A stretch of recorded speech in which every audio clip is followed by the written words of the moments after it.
Bismillahirrahmanirrahim. Assalamualaikum warahmatullahi wabarakatuh. Perkenalkan, saya Fauzan Amri, dosen pada program studi Sarjana Terapan Teknologi Rekayasa Instrumentasi dan Kontrol. Saya merupakan dosen mata kuliah pengampu mata kuliah Sistem Kontrol Digital, di mana kode mata kuliah ini adalah TRIK 473 dengan bobot SKS sebanyak 3 SKS, di mana diantaranya 2 SKS merupakan teori dan 1 SKS merupakan praktek. Mata kuliah Sistem Kontrol Digital ini terletak pada semester keempat. Kemudian tanggal penyusunan RPS ini di tanggal 27 Juni tahun 2023. RPS ini sudah dilakukan pengesahan oleh koordinator bidang keahlian instrumentasi dan kontrol dan juga oleh koordinator program studi juga dosen pengembang RPS. Nah, capaian pembelajaran lulusan yang dibebankan pada mata kuliah Sistem Kontrol Digital ini terdiri dari 6 CPL.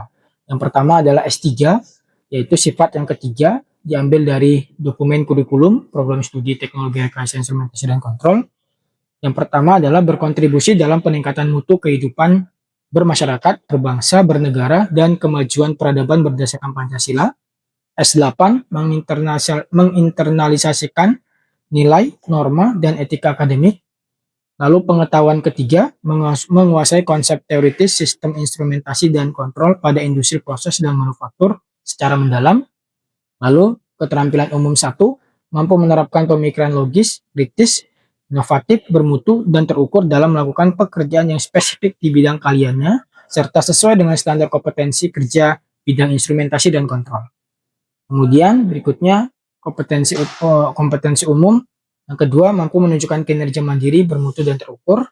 Dan yang terakhir adalah kompetensi khusus. Yang keenam, itu mampu menerapkan teknik, sumber daya, komputasi modern, dan perangkat teknologi informasi yang tepat untuk menyelesaikan masalah instrumentasi dan sistem kendali pada industri proses dan manufaktur yang terdefinisi secara luas. Mata kuliah ini terdiri dari 5 CPMK. Yang pertama, mahasiswa mampu menurunkan model plan dan mengevaluasi. Yang kedua, mahasiswa mampu merancang algoritma controller digital dengan prosedur yang sesuai dengan kaidah keilmuan kontrol. Ketiga, mahasiswa mampu mengimplementasikan hasil perancangan ke perangkat keras. Yang keempat, mampu menyusun kerangka penelitian sesuai dengan kaidah keilmuan teknik kontrol. Dan yang terakhir adalah mahasiswa mampu mengukur dan mengambil kesimpulan dari hasil verifikasi perancangan. Mata kuliah ini merupakan mata kuliah inti ya dari program studi Teknologi Rekayasa Instrumentasi dan Kontrol, di mana mata kuliah ini membahas analisis dan perancangan sistem kontrol digital berbasis mikrokontroler, termasuk pencuplikan sinyal, desain controller PI atau PID, kompensator leaflet, serta teknik pool placement dan root locus menggunakan pendekatan BOT dan RST. Beberapa materi pembelajaran, yang pertama adalah order system dan penetapan waktu, pencuplikan, analisis diagram blok sistem, desain kontrol PI/PID dengan metode RST, desain kontrol digital, desain PID, dan desain kompensator leaflet digital dengan diagram BOT.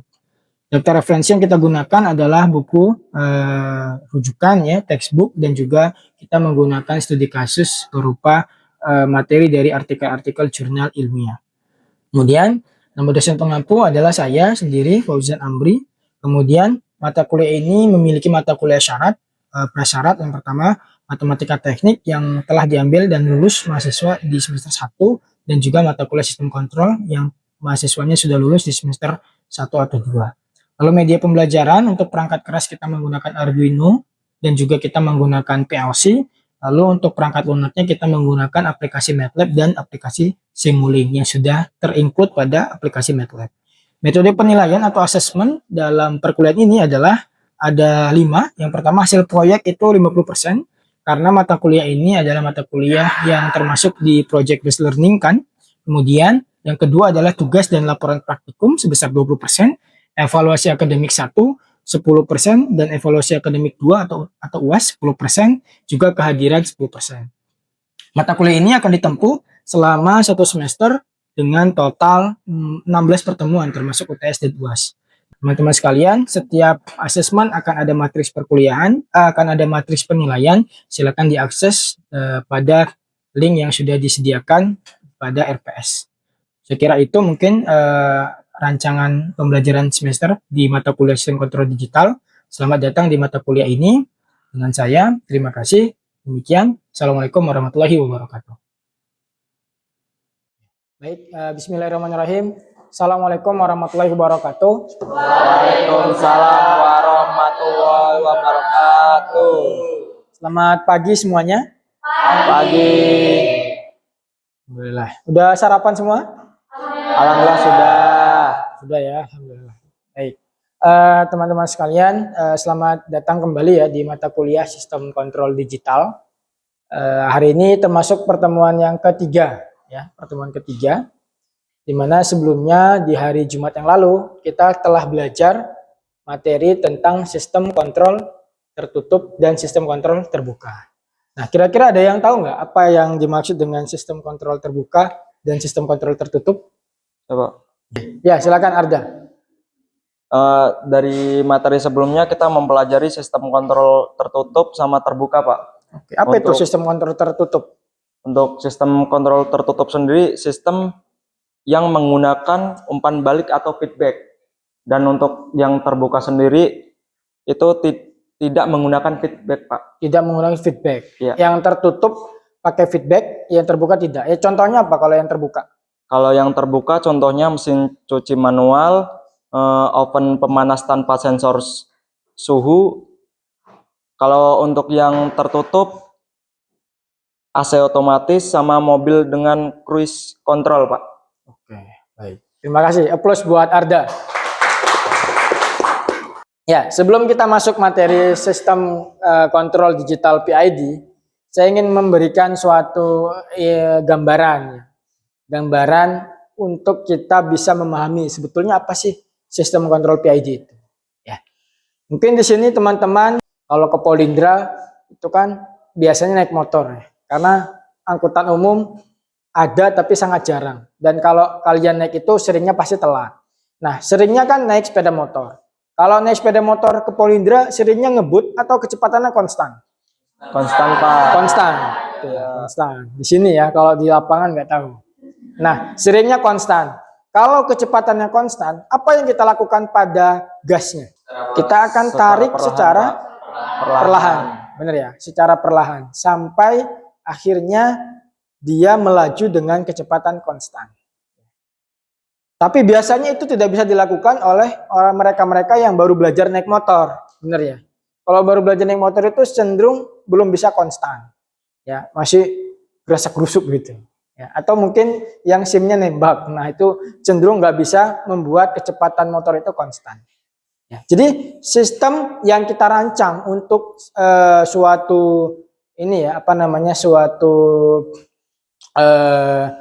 output itu bergerak, itu bisa kita gunakan dengan menggunakan sistem kontrol PID. Ya, kalau tadi itu contohnya motor di kehidupan sehari-hari, maka dalam sistem instrumentasi kita bisa merancang suatu aktuator itu berputar atau beroperasi sesuai dengan set point yang kita atur. Ya. Nah, apa metode yang digunakan? Metode yang digunakan adalah ini, ya, kontrol digital PID. Baik. Apa itu pengertian PID? PID itu terdiri dari 3 kontrol ya, 3 poin atau 3 aspek. Yang pertama adalah ini, P. P-nya adalah proporsional. Kemudian yang kedua adalah integral atau integration. Dan yang ketiga adalah derivatif. Ya. Bacanya PID begitu ya. Ejaan Inggris ya, PID. Nah, karakteristik kontrol PID adanya umpan balik atau feedback. Dia prosesnya terjadi secara berulang. Itu namanya kontrol tertutup. Ya. Jadi ada karakteristiknya, ada sensornya. Ya, ada sistem sensornya yang merancang agar sistem tersebut bekerja secara berulang atau secara reversible begitu ya. Nah, kemudian ini adalah 3 aspek tadi ya, yaitu proporsional, integritas, integration dan derivatif. Di sini adalah gambaran ya teman-teman sekalian. Yang di sebelah kiri ini adalah inputannya, inputan dari sistem, input sistem, atau kita bisa menyebutnya sebagai set point dari sistem. Kemudian ini 3 adalah kontrolnya ya, P, I, dan D ya. Kemudian nanti ini semua dikombinasi lalu kemudian menghasilkan suatu output sinyal ya. Bisa berupa sinyal atau suatu aktuator yang bergerak atau beroperasi secara konstan begitu, atau secara tetap begitu ya, kelajuannya tetap atau rotasinya tetap. Fungsi dan tujuan dari PID ini adalah yang pertama ini teman-teman sekalian, dia mencapai titik stabil sistem berdasarkan error umpan balik ya. Kemudian yang kedua, dia tidak hanya memanfaatkan feedback yang telah terjadi, tetapi juga memanfaatkan feedback yang sudah terjadi, atau bahasa Inggrisnya apa? Yang sudah terjadi, bahasa Inggrisnya apa? Past tense begitu. Kemudian yang sedang terjadi, error yang sedang terjadi, ya apa? Continuous, ya, continuous.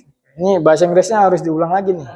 Continuous tense, dan yang berikutnya adalah future tense. Jadi errornya diperhatikan di 3 titik tadi.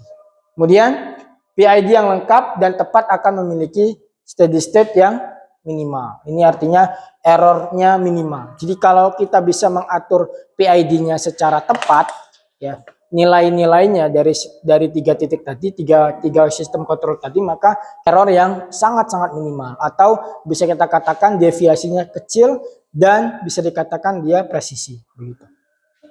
Ini persamaannya ya teman-teman sekalian untuk yang proporsional ya. Ini KP, K itu adalah konstanta, P-nya ini kontrolnya begitu. Ini konstanta proporsionalnya itu disimbolkan dengan U sama dengan GS, maka U-nya sama dengan konstanta proporsionalnya dikali dengan E. Nah, di sini perlu diperhatikan bahwa KP itu berlaku sebagai gain atau penguat ya. Gain atau penguat. Kemudian dan dia memberikan efek dinamik kepada kinerja controller. Nah, sifatnya ini dia istilahnya kalau kita berikan secara mendadak meningkatnya, maka dia akan gampang overshoot. Ada yang tahu overshoot itu apa?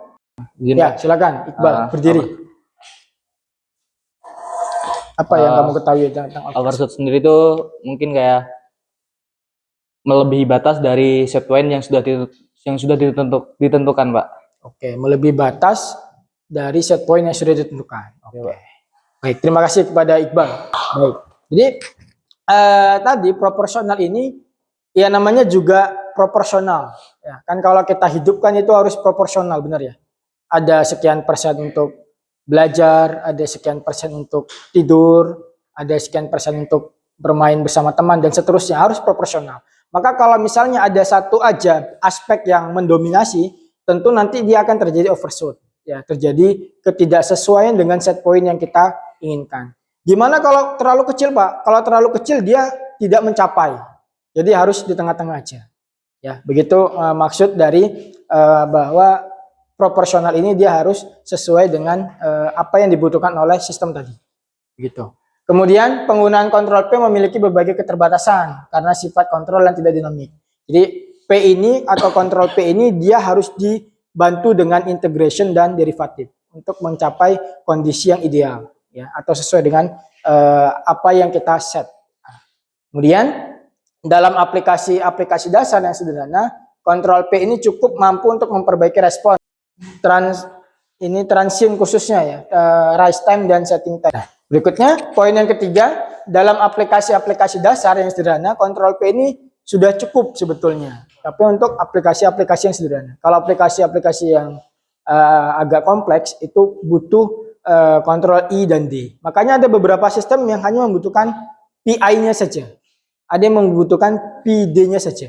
Ada yang membutuhkan P-nya saja dan ada yang membutuhkan ketiga-tiganya. Nah, semakin banyak yang digunakan tentu kita bisa memahami bahwa pasti sistem yang ingin dikontrol itu semakin kompleks. Ini adalah ciri-cirinya di sini. Kalau dia semakin kecil akan sulit mencapai, kalau semakin besar dia akan terjadi overshoot. Nilai KP dapat sedemikian sehingga mengurangi steady state yang error, tetapi tidak menghilangkannya. Jadi nilai P ini nggak boleh dihilangkan, dia tetap ada. Ya, dia tetap ada, nilainya tidak boleh terlalu tinggi dan tidak boleh terlalu rendah. Karena kalau terlalu tinggi seperti yang tadi. Ini adalah pengontrol I-nya, integration, persamaannya adalah ini. Ya. GS sama dengan I, maka U-nya sama dengan UT. Sini kita bisa melihat di sifatnya ya, ciri-ciri pengontrol integration ini. Keluaran pengontrol integral membutuhkan selang waktu tertentu. Sehingga pengontrol integral cenderung memperlambat respon. Jadi integral ini memperlambat proporsional. Jadi kalau misalnya kita ingin meningkatkan proporsional, maka integral ini atau integration harus kita imbangkan. Ya. Begitu dan seterusnya di sini ya. Kita lanjutkan. Kemudian yang terakhir adalah derivatif. Keluaran pengontrol derivatif memiliki sifat seperti halnya suatu operasi diferensial. Diferensial itu kalau kita belajar matematika teknik, makanya salah satu syarat mata kuliah ini adalah teman-teman harus lulus mata kuliah matematika teknik. Nah, di mata kuliah matematika teknik itu kan dipelajari tentang turunan.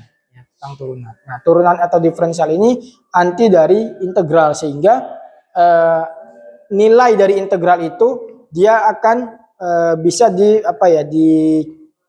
cover dengan nilai dari derivatif. Ya, jadi jangan sampai derivatifnya dihilangkan. Kemudian perubahan yang mendadak pada masukan pengontrol akan mengakibatkan perubahan yang sangat besar dan cepat. Sama seperti yang tadi saya sampaikan bahwa sistem kontrol PID ini nggak bisa dia langsung serta-merta dinaikkan nilainya setinggi-tingginya atau diturunkan sederhana. Harus secara bertahap. Sebagaimana tadi kita mengontrol gas pada motor, itu kita putar secara perlahan. Dan kita atur temponya. Gitu ya. Kemudian ketika masukan tidak mengalami perubahan, keluaran pengontrol juga tidak mengalami perubahan. Ya. Apabila sinyal masukan berubah mendadak dan menaik berbentuk pulse step, keluaran menghasilkan sinyal berbentuk impuls. Berikutnya adalah tanggapan dari sistemnya. Jadi P, I, dan D itu bagaimana dia bisa terjadi kombinasi supaya menghasilkan luaran yang bagus. Di sini contohnya proporsional, semakin tinggi proporsionalnya maka waktu naiknya akan semakin menurun. Artinya dia mencapai set pointnya semakin singkat. Kalau kita atur misalnya proporsionalnya 10, maka misalnya dia mencapai set pointnya 2 detik. Ya. Saya kasih gambaran ya, misalnya begini. Contohnya seperti apa? Misalnya kita masukkan PID-nya 1 misalnya, P-nya nih, P-nya 1. Maka misalnya waktu yang ditempuh oleh sistem ke set point-nya misalnya dia mencapai 0,5 detik begitu. Misalnya 0,5 detik. Nah, kalau kita masukkan P-nya sama dengan 4 misalnya. Ini kan berarti P-nya naik apa turun? Naik ya, naik. Maka T-nya itu akan semakin kecil. Misalnya semakin kecil berarti nilainya contoh aja ya 0,01 second. Semakin kecil. Makanya di sini dikatakan bahwa ketika si P-nya itu semakin tinggi, maka waktu naiknya itu dia akan semakin cepat. Yang menurun kan berarti semakin cepat ya. Sama juga dengan yang lainnya ya. Teman-teman bisa perhatikan kalau integration berarti sama. Benar ya? Kemudian kalau derivatif gimana? Perubahannya kecil. Jadi kita bisa contohkan misalnya untuk P apa nih? Derivatif D misalnya. D-nya misalnya 1. Itu D-nya misalnya 0,5 second. Ketika D-nya itu 4, perubahannya itu tidak sedrastis ini.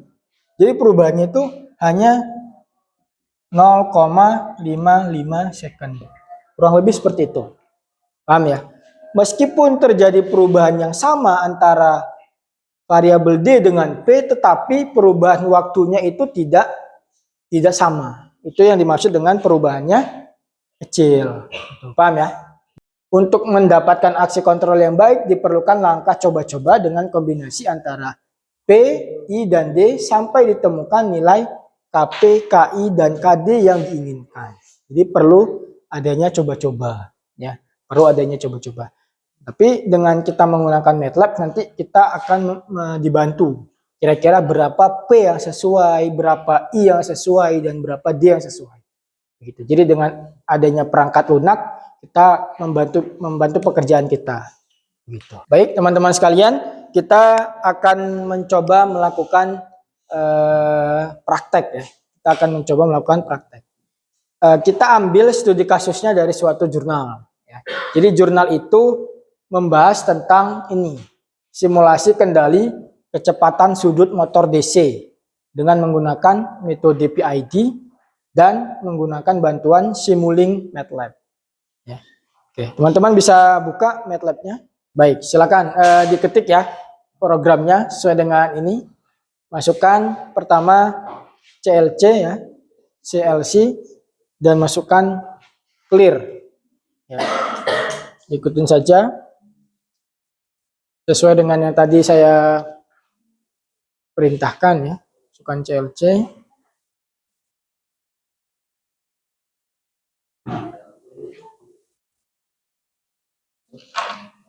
Jangan lupa titik koma ya.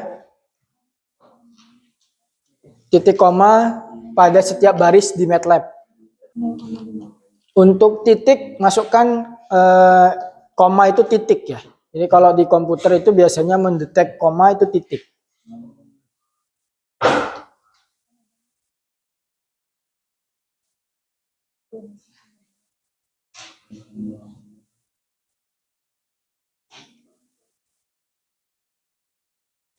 Bisa? Ya, diketik ya. Itu jangan lupa komanya. Pakai titik. Nah, titik. Kemudian di akhir dari baris tambahin apa? Titik koma. Titik koma. Coba di running. Oke. Nah, sudah berhasil ya, dapat persamaannya. Ya. Den-nya 0,015 dan num-nya di bawahnya. Ya. Sudah sesuai sama dengan teman-teman yang lain berhasil ya? Berhasil. Baik. Jadi di sini kalau kita running ya. Kalau kita running kita dapatkan nilainya seperti ini. Nah, sama ya. Jadi pembilangnya adalah 0,015 dan penyebutnya atau kita sebut num ya, itu adalah 0,0108 S kuadrat tambah 0,061 S tambah 0,00163. Oke. Nah, baik. Jika sudah, jadi dengan menggunakan MATLAB itu kita membantu kita mendapatkan persamaan GS ini. Jadi dengan menggunakan MATLAB ya, kita bisa terbantu ya mendapatkan persamaan ini. Jadi nilai K-nya itu berapa tadi? Pembilangnya berapa di situ? Berapa tangkas? 0, ya 0,015. Berapa tangkas coba ulangi? 0,015. Ya, 0,015. Gitu ya. Yang bagian bawahnya berbentuk persamaan kuadrat ya. Karena di sini juga kalau kita ini kan maksudnya kan dikali ya. Kalau belajar matematika kan ini dikali ke dalam sehingga memang persamaannya ada yang bentuknya kuadrat.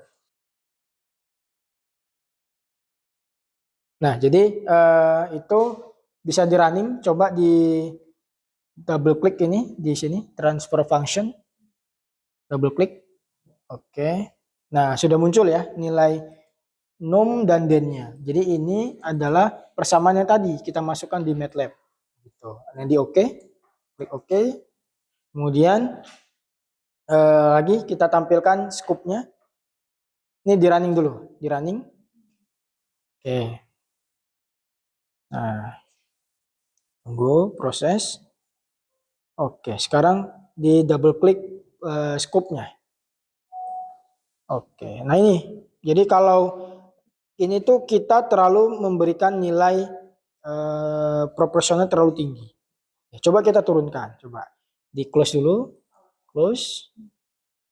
Oke, ini diganti menjadi 1, coba. Double klik. Oke, 1.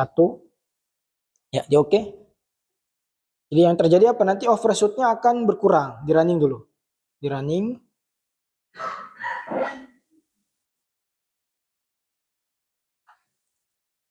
Oke, dibuka lagi. Nah, terjadi perbedaan. Ya. Jadi yang kita pengen sistemnya ini itu harus benar-benar berhimpit pada ini, apa namanya? Keadaan dasar, set pointnya. Itu namanya kontrol PID. Ya, fungsinya seperti itu. Jadi seperti halnya kita tadi naik mobil atau naik motor, gasnya itu benar-benar stabil. Pada misalnya jarumnya di 25 km per jam. Harus pas gitu, nggak boleh kurang, nggak boleh lebih. Semakin tepat, semakin bagus. Sama dengan ini, semakin tepat atau semakin berhimpit pada kuning, pada set point, maka dia semakin bagus. Beri aplaus buat kelompok 3. Yang lain jangan lupa ya diselesaikan. Baik, selanjutnya setelah berhasil, kita perlu adanya pengasahan otak. Jadi saya kasih tugasnya seperti ini. Mirip, tapi yang dikontrol adalah sistem levitasi magnetisnya. Ya, sistem levitasi magnetisnya ini. Ya, jadi ini bagaimana kita mengontrol ketinggian dari jarak kereta api superkonduktor dengan relnya. Diatur berapa senti. Itu pakai ini. Pakai PID juga. Ini kita ambil dari studi kasus, dari jurnal juga. Nanti silakan diakses dari teman-teman sekalian. Begitu. Baik, itu saja mungkin pertemuan kita pada hari ini. Baik, terima kasih. Mungkin ada satu pertanyaan lagi dari yang perempuannya. Silakan. Ya, silakan Latifah, berdiri ya. Perkenalkan, nama saya Latifah Desta Zahra. Saya ingin bertanya, bagaimana pentingnya sistem kontrol digital PID, Pak? Terima kasih. Jadi, apa pentingnya sistem kontrol PID ini? Yang pertama adalah dia ini open source dan beberapa ada yang berbayar, sehingga penggunaannya sudah luas. Begitu. Jadi, semua kalangan itu sudah familiar dengan kontrol PID ini. Itu yang pertama. Yang kedua, dari segi presisi. Nah, dia ini sangat presisi. Kontrol PID ini sangat presisi. Kemudian presisi itu berarti sesuai dengan set point-nya. Begitu. Tinggal bagaimana kita mengatur nilai dari P, I, dan D-nya. Supaya benar-benar sesuai dengan set point yang kita masukkan atau kita inginkan. Jadi bisa sesuai dengan apa yang kita inginkan. Begitu. Kemudian yang ketiga, sistem PID ini itu banyak digunakan di industri. Ya, di industri. Seperti tadi contohnya, ketika kita ingin mengatur kecepatan motor DC, banyak kan komponen-komponen menggunakan motor DC? Apa saja misalnya? Misalnya mesin-mesin yang menggunakan motor, baik motor DC maupun AC itu bisa dikontrol dengan PID. Kemudian tadi kita juga bisa mengatur kecepatan. Ya, kita juga bisa mengatur kecepatan. Lalu tadi dalam hal transportasi kita bisa mengatur ketinggian dari kereta dengan relnya, ya, atau kita sebut sebagai peristiwa magnetic levitation begitu di di bidang transportasi. Ya, jadi di bagian-bagian industri itu sistem kontrol PID itu sudah umum digunakan dan sudah terbukti memberikan kemudahan bagi industri atau bagi SDM-nya begitu. Saya pikir itu semoga terjawab. Sudah ya? Baik, terima kasih kepada Tangkas dan Latifah yang sudah memberikan pertanyaan. Jangan lupa tugasnya ya dikumpulkan di minggu depan di hari Jumat pagi di Adlink juga. Kemudian kelompoknya silakan dibentuk satu tim terdiri dari 3 sampai 4 orang. Baik. Ya, kita tutup ya pertemuan kita pada hari ini dengan mengucapkan lafaz alhamdulillah. Terima kasih kepada teman-teman yang sudah hadir di pertemuan kita yang ketiga. Selamat berjumpa kembali di pertemuan minggu depan di hari Jumat. Terima kasih. Assalamualaikum warahmatullahi wabarakatuh. Waalaikumsalam warahmatullahi wabarakatuh.